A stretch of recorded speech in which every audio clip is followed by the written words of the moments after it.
I'm so excited to be here, and it's been a long journey. Believe me, I came into this church over 10 years ago, and I've been everywhere. Like, I remember I used to sit in the back of the church there, playing on my mom's phone during worship because I didn't want to get involved in anything.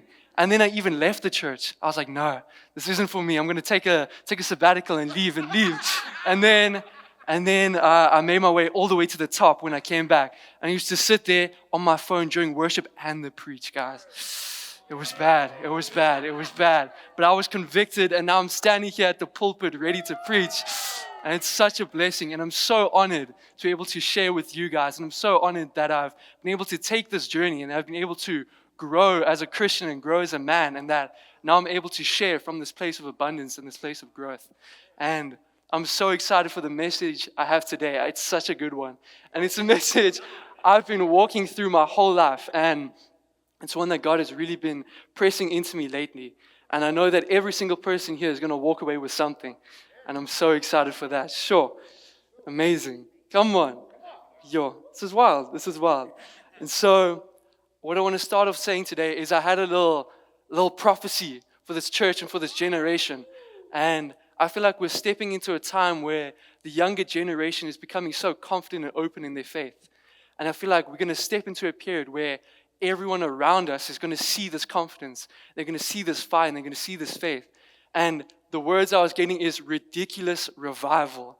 And I feel like we're going to step into a period of time where we're going to see ridiculous revival coming from this generation. And that we're going to see people coming to Christ like never before. And we're going to have waves and waves of people flocking to churches because of this generation's fire and because of the passion. But what's important for revivalists is that they are always in the presence of God. Sure, what an intro. Come on. Woo! So that's my title today. In the presence of God. And now I found this title accidentally. Okay. I didn't mean to pick this title. You see, I had the preach planned out, and I was like, what do I call this? And then I was doing my little daily devotional, right, my Bible plan, and I started this plan called Encounters with Christ, right, really random. And I was going through it, and it talks about different people meeting Christ, like spoke about Nathaniel, spoke about the rich ruler, Pontius Pilate, John the Beloved, all these. And it would talk, this whole devotional. Randomly, in bold text, it said, Coram Deo. And guys, I hate these Latin phrases in Christianity. I'm going to be so honest. Every time I see them, it just makes me upset because I feel like the person putting them there is just trying to sound smart. And I know the person that wrote this is some 60-year-old theologian out there who wants to put in this Latin phrase, and it upsets me. And so I went through this devotional the first day. I saw this Coram Deo. I was like, no, I'm going to ignore this. I'm going to choose to ignore this. Next day, exact same. It's not even related to anything, guys. It just says Coram Deo. And so I read it the next day. I was like, okay, this is irritating. Went to the third day. I was like, I'm Googling this. I need to know what's up. And so I Googled it, and I went to this page, fittingly titled, What is Coram Deo? I was like, this is it. Come on. And it says here, it's so stupid, guys. I hate Latin. I'm going to be real. But it says here in a quote by the same author, right? And it says, what is Coram Deo? This phrase literally refers to something that takes place in the presence of or before the face of God. To live Coram Deo is to live one's entire life in the presence of God, under the authority of God, to the glory of God. To live in the presence of God is to understand that whatever we are doing and wherever we are doing it, we are acting under the gaze of God. God is omnipresent. There is no place so remote that we can escape His penetrating gaze. That's some powerful stuff. And I don't know why, but when I read that, it really hit me. And I was like, one time it's cool. And something about that really spoke to me, how we need to seek the presence of God and how everything we do needs to be to glorify God. It doesn't matter what we're doing. And I really feel like this is the essence of Christianity. And so the verse that's often associated with this phrase is 1 Chronicles 16 verse 11. You don't have to turn there. And it says here, seek the Lord and His strength. Seek His presence continually. Sure, I really like that. There's a few things I like there. I like the seek, right? Seek implies that you're doing something. It's an active process. You are choosing to seek. And then continually, you don't go to his presence once and then you're fine. Like you have to continually replenish yourself, continually go back to the Father. And this is a quote by Gabriel Smith, and it says, living in God's presence is a choice we have to make. We have to continuously seek his face. We have to continuously seek his presence. We need to long for Jesus in everything we do. Whew. He's cooking. And I feel like in Christianity, it's so easy to become complacent with where we are and to get stuck in the same stage. And for me, I got baptized last year, right? I got baptized in March. And when I got baptized, it was this really spontaneous thing. It was messy. I was crying on stage. It was hectic. And I came out of that baptism and I was so on fire for Christ. Like I got home, I couldn't even study. I couldn't study because Christ was so apparent on me. All I could think about was Christ. There was nothing I could do, guys. I had to not study. I had to pray. And what happened is Caleb was preaching once. And he went through this whole preach. I don't remember the preach, I'm going to be honest. But at the end, he was making a call and he was like, whoever wants to preach, just come chat to me and we'll organize something. And I was like, wow, I've been baptized. I'm super anointed right now. I'm on fire. This is my time. And so I go up to Caleb and I'm like, Caleb, I'm ready to preach. I'm ready. I've got everything I need. I'm sorted. I've been baptized, been a Christian for a week. Let's do this. And, we made I actually went back. The night after I told him that, I wrote out a whole preach. Literally that night, I wrote out this whole thing. And I was like, wow, this is fire. Sure, this is good. And I met with Caleb a few times. We discussed it and we had a time planned and I was ready to preach this word. And then it was during the holidays, right? There was a holiday break in between it. And I was sitting there one night during the holidays and I was reading this preach. And I was like, Gabriel, what is this?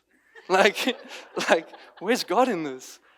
And I realized that I was trying to preach. I was trying to live everything off this one experience, this baptism, when I didn't even know who God was.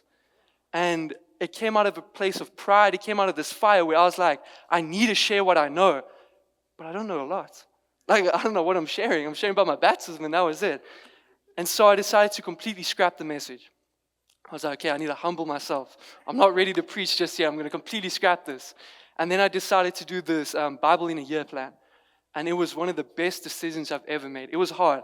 I won't lie. There was times where I was on flights. I remember I had a party in Joburg. Like my friend was having his 18th party in Joburg. I was sitting there on the plane reading my daily devotional. And there was times where I was sitting in tents in Underberg reading my devotional. Like sleepovers, I was reading my devotional. I was grinding. And there was something so powerful about being in the presence of God every single day and seeking to be in the presence of God. And it changed my life, like completely. And this fire that I received after the baptism, or when someone would pray for me or give me a prophetic word, this time it stayed around. And I wasn't just living experience to experience, but I was continually in the presence of God, and I was continually being filled, and I was on fire. It was amazing. And that's all because my priorities shifted. I went from being a place where, God, yes, I believe in you, okay. I like coming to youth, like some pretty girls there. And I like coming to church. I like singing the songs. To a place where I can't live without God. I'm so desperately in love with God that I will never be the same. My life has been completely changed. My priorities are completely shifted to where I need to speak to God every single day. I need to be in the presence of God every single day. This longing I have for Him is so apparent. And this is what I want to share with you guys tonight. This longing, this desire to be with the Father. Because it's not about coming to church on a Sunday and then living the rest of your week. You have to be in the presence of God continually, and you have to seek His face. I say here, Christianity is more than church on Sunday. It's more than raising your hands in worship. It is more than tithing 10%. It's so far above everything we have to offer. There's so much available to us, yet so little expected. All we need to do is seek His face continually and long for His presence always. And so the first verse I want to go to today is in Psalms 42, and it's verse 7. And we can go there. It's a nice verse. I like this one. Okay, and it says here, deep calls to deep, And the roar of your waterfalls, all your waves and breakers have swept over me. And now what the psalmist is saying here is he's saying he has this deep longing in his heart. In the midst of his suffering, right, these waves crushing over him, these waves sweeping him away. He has this longing, this deep, deep longing that despite whatever's going on, he knows that there's only one person that can meet the depth of his suffering, the depth of his longing, and that's God. He knows that the depth of God's love can cover over any suffering he has. You know that despite what's going on, God is the only one who can meet him. You see, anytime you have this longing for the Father, only the Father can satiate it. Only the Father can meet you there. And it actually, now I want to go to the beginning of Psalm 42. This is verse 1 to 2. And it's something we all know. And it says, "As the deer pants for streams of water, so my soul pants for you, my God. My soul thirsts for God, for the living God. When can I go meet with God?" And now, I actually researched this a little bit, right? And a deer panting. Now, when a deer is panting for water, it's often when it's escaped from a predator, right? And it's running, and it's thirsty. And he knows that the only thing that can replenish him is this water. And he knows that without this water, if he doesn't go and replenish his stores, he's going to collapse and die. And so this panting, there's nothing attractive about it. There's nothing nice. It's just the deer is going to die if he doesn't get this water. He needs this water to live. And the deer knows this, and he knows that once he's safe, he's going to go replenish his stocks with water. And the article where I got it from, it says, it is a desperate need for something vital. And this is how we are called to seek God. We're not called to want God in our life because it's convenient for us. We're not called to have God in our life on a Sunday. We need to pant for God. We need to know that if we don't get to God, we're going to die. If we don't seek His stores, seek His presence every single day, we're going to be spiritually dead. And in the things of the world, when we pant and long for the things of the world, we're going to die. We're going to collapse. We need to replenish our stocks at the water, at the living water. The depth of longing we are called to have for the Father, our spirits so need to constantly be replenished by His presence and His glory. We need to long for God in a level that is like this deer. Otherwise, we're going to die. And there's another verse. This is Psalm 63, where most of my preach is coming from. And I think it's so beautiful that Jade actually shared from Psalm 63, because that's literally the main part of my preach. And when I heard that, I got so excited, because I was like, sure, now I know this is good. Now I know this is on God's heart. So I'm so glad. So I'm going to start at the beginning. Psalm 63, verse 1. And it says, "You, God, are my God. Earnestly I seek you. I thirst for you. My whole being longs for you in a dry and parched land where there is no water." Now, I think it's important to understand the context of this. And so what's just happened is David is fleeing from his son, Prince Absalom. And they've issued a revolt against David because Prince Absalom wants to take the rulership. He wants to be king. And so they all chase David out into this desert. And he's in this desert for ages. And he's thirsty and he's hungry and he's suffering. Yet I think what's beautiful is not only is he still praising God, saying, "You, God, are my God. Earnestly I seek you." Right? His seeking is not stopping because he's suffering. He's not giving up on God because he's struggling. But then he also says, when he's in this desert, when he's thirsty, when he has nothing, when he's suffering out here, he says, "I thirst for you. My whole being longs for you." And there's something so beautiful about that. We need to have, I don't think we can even begin to picture that, how if we're in a desert, dehydrated, hungry, nothing around us, completely alone, our whole being needs to long for God. He's saying that his spiritual needs, his longing for God, his longing for the Father is far above the physical needs. He's fine without water, he's fine without food, but he needs God. He needs to have God. He thirsts for God on this level that is so deep. And he continues into verse 2 to 5 where it says, "I've seen you in the sanctuary and beheld your power and your glory, because your love is better than life. My lips will glorify you. I will praise you as long as I live." How beautiful is that? Oh, it continues, my bad. "And in your name I will lift up my hands. I'll be fully satisfied as with the richest of foods. With singing lips, my mouth will praise you." And one part I want to focus on is in verse 3 where it says, "Because your love is better than life, my lips will glorify you." Now, this is a vow from David. He's saying that his worship to God is not based on conditions, it's not based on feelings, but because of God's loyal love. In the midst of his suffering, he's going to choose to worship. And he's declaring that God's love and that seeking God's face, that worshiping God is worth more than anything life has to offer. Anything that he can get from the world, worshiping God is so far above that. And it's beautiful. And that's the mindset we need to have when approaching worship. And one of my favorite scriptures about worship is in Luke 7, verse 36 to 37. If we can all turn there. This is a really nice one, guys. I like this. Big fan. And it says here, when one of the Pharisees invited Jesus to have dinner with him, he went to the Pharisee's house and reclined at the table. A woman in that town who had lived a sinful life learned that Jesus was eating at the Pharisee's house. So she came there with an alabaster jar of perfume. As she stood behind him at his feet weeping, she began to wet his feet with her tears. Then she wiped them with her hair, kissed them, and poured perfume on them. Now, this passage of scripture has really impacted my life lately. And you see, I could say a lot about it, but I originally found it in this book by Jeremy Riddle called The Reset. And I think what he has to say about it is a lot better than anything I could come up with. So I'm going to read a couple pages here, and it's all about the alabaster jar. And it says here, pure worship is costly. Traditionally, there's been so much emphasis on how costly the alabaster flask of ointment was that this woman broke at the feet of Jesus. Some speculate it was worth a year of wages. But this wasn't just a costly jar of perfume she was breaking at the feet of Jesus. It was a costly act for anyone who wishes to retain an ounce of dignity and self-respect within his or her social context. Out of all things humans guard most fiercely, self-image might win the day. But this woman completely disregarded hers. I imagine her heart was beating out of her chest. I'm sure she couldn't have been ignorant how people would interpret her actions or how harshly she was about to be judged. But she just couldn't stop herself. She broke not only a bottle of expensive perfume at his feet, she broke all her personal dignity and self-respect with it. We have to remember no one else got it.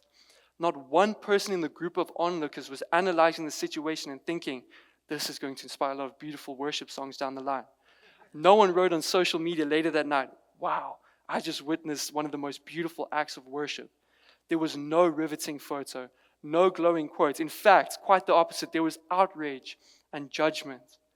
No one thought that was the right thing to do in the moment. I repeat, no one.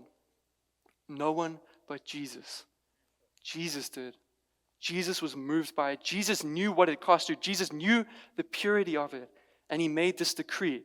Truly I say to you, wherever the gospel is proclaimed in the whole world, what she has done will also be told in memory of her. And this is Matthew 26, verse 13.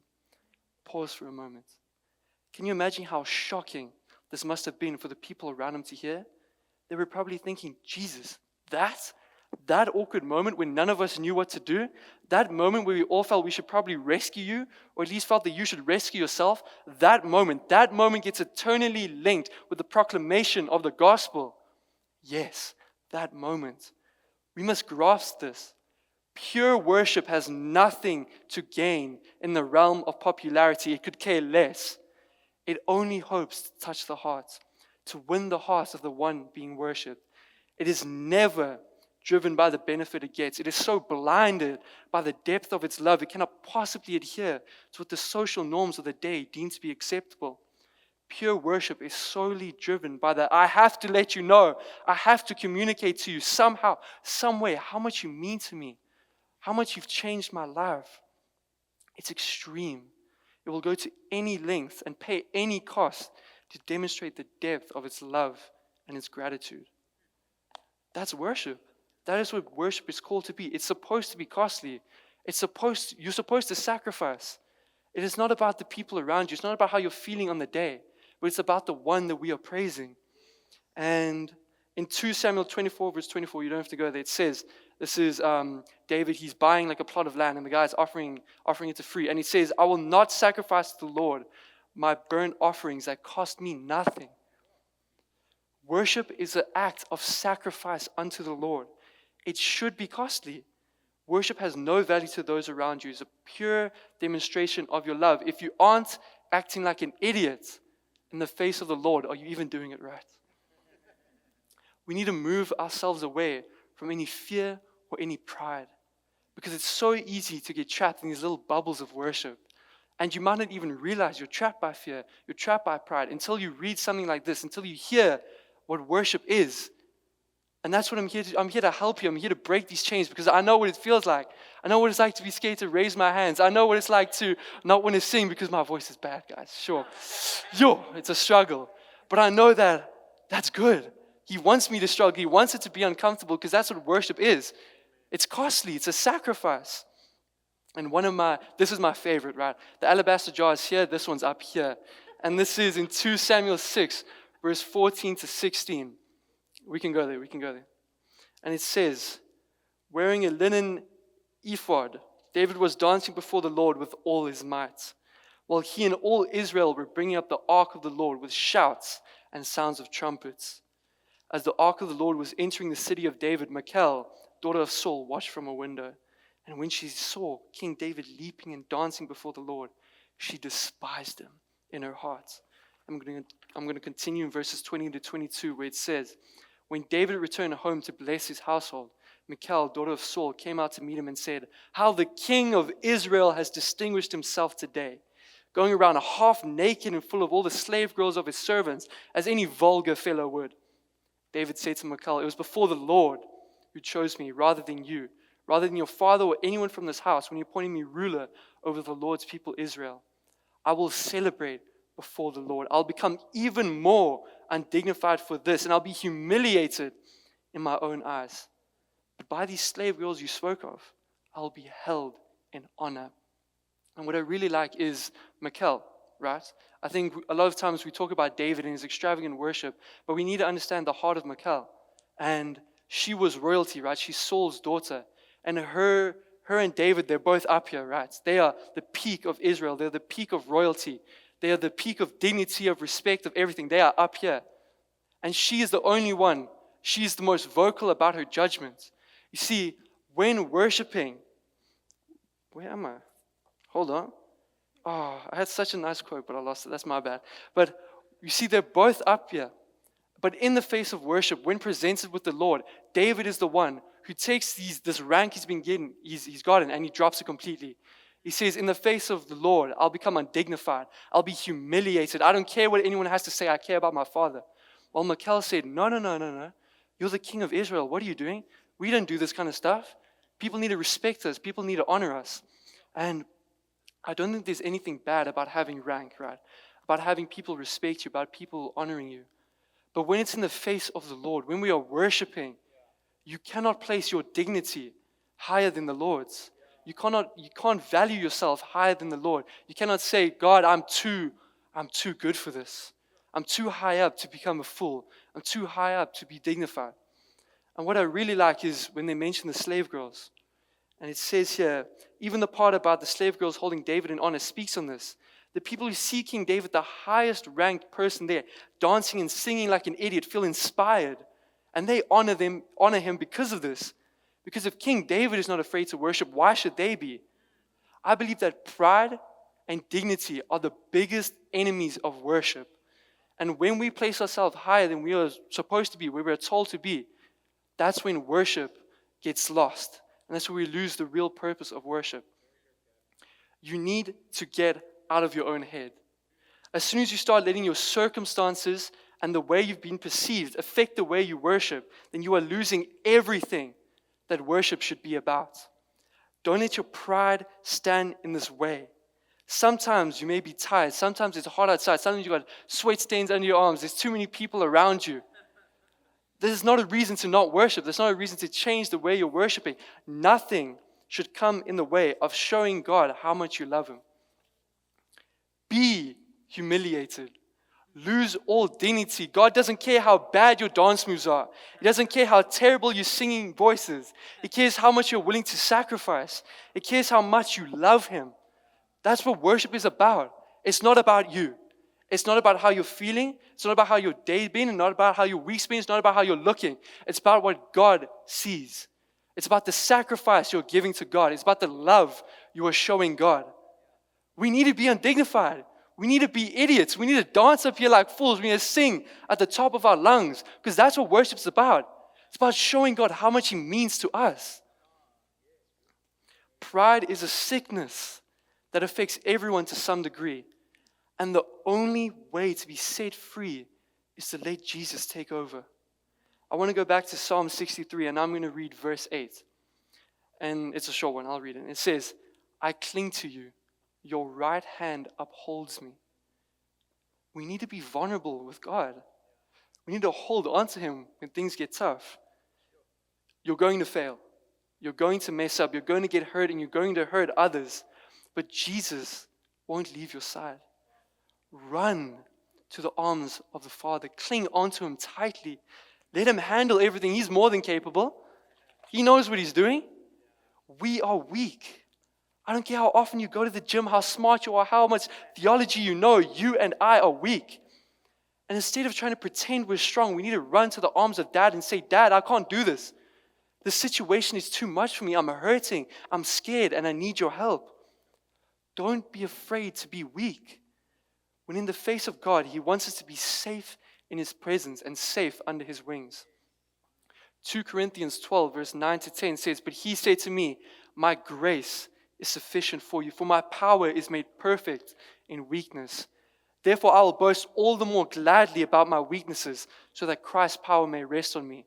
That is why, for Christ's sake, I delight in weaknesses, in insults, in hardships, in persecutions, in difficulties, for when I am weak, I am strong. We need to be, if you're going to be proud about anything, be proud that you are weak. Because the weaker you are, the more the Father can strengthen you. The more you hold onto your pride and your self-image, the stronger the devil's grasp is on you. Humble yourself and let Jesus help you. Let pride and dignity fall away. Your Father is in the house. Come on, amen. Let's see, what do I have here? I want to talk about childlike faith as well. And I think this really links in with vulnerability, because oftentimes we hear childlike faith and we read about it, how God calls us to be like children. And there's a few verses in the Bible that talk about being like children. And one of them is in 1 Corinthians, right? Where Paul talks about how when he was younger, he followed the ways of the child. He acted like a child. But when he grew up, he put the ways of the child behind him, right? And there's also a verse in Proverbs where it says, start children on the way that they should go. And even when they're old, they won't turn from it. And I feel like when God is calling us to be like children, He's not saying be stupid. Don't blindly follow me, right? But He's saying be young, be willing to grow, and be willing to be vulnerable. When children are struggling, when they're hurt, when they're worried or anything, they run to their parents, they run to their dad. And this is what we're called to do. We're not called to handle things on our own. We don't know how to do it. We don't know how to handle things on our own. We need to run to the Father. And if you treat yourself like a child in the faith, when you make yourself lesser, make yourself weaker, you're going to grow and strengthen, and you're going to develop, because you started off down here and you're going to end up here. We need to grow with the Father. We need to be willing to be weak in order to be made strong. John 3 verse 30, He must become greater, I must become less. God needs to take over everything. Less of me, more of God. That's what I want. I'll become weak. I'll boast by my weaknesses. I'm so proud to be weak, because that means God is stronger within me. How amazing is that? And so, church, I really just want to encourage you, and I just want to encourage everyone, that we need to go deeper with our faith. This is not some Sunday morning, Sunday evening, Friday evening faith. It's a daily sacrifice. It's a daily death to God. And we need to say that, God, we need you in everything we do. We can't just live experience to experience. We can't live off these highs. Our whole life needs to be a high. Once you place God in everything, once you seek His presence continually, seek His face continually, things are going to change in your life. And these mountains that you thought you were going up against, these problems you thought you had, you're going to realize they're just molehills. They're nothing to the Father. But you need to be willing to be weak. You need to be willing to sacrifice. You need to be willing to say, God, I don't know what's going on. God, I won't know what's going on. God, these situations are too much for me to handle. I don't know what to do. Only then can God fill this place. Only then can God become more and change the way you live. And we need to be willing to worship God. Again, it's vulnerability, it's pride. Who do you think you are? Why are you restricting yourself? Why are you restricting your worship for God? It has nothing to do with you. So many times you may not even realize it, but you are not showing God how much you love Him. You need to show God how much He means to you. You need to show God. It's respect. Like God loves it when you shout out to Him and you proclaim His name. He loves it. He gets so happy about it. It's amazing. It's such a blessing that we are able to worship. And so if everyone could please stand, I just want to pray over us quickly. And I want to read the whole of Psalm 63 for us. I think it's so powerful.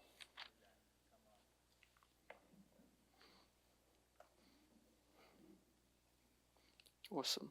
Okay, if we can close our eyes, let's go. You, God, are my God. Earnestly I seek you. I thirst for you. My whole being longs for you in a dry and parched land where there is no water. I have seen you in the sanctuary and beheld your power and glory. Because your love is better than life, my lips will glorify you. I will praise you as long as I live, and into your name I will lift up my hands. I'll be fully satisfied as with the richest of foods. With singing lips, my mouth will praise you. On my bed I remember you. I think of you through the watches of the night because you are my help. I sing in the shadow of your wings. I cling to you. Your right hand upholds me. Those who want to kill me will be destroyed. They will go down to the depths of the earth. They'll be given over to the sword and become food for the jackals. But the king will rejoice in God. All who swear by God will glory in Him. Well, the mouths of liars will be silenced.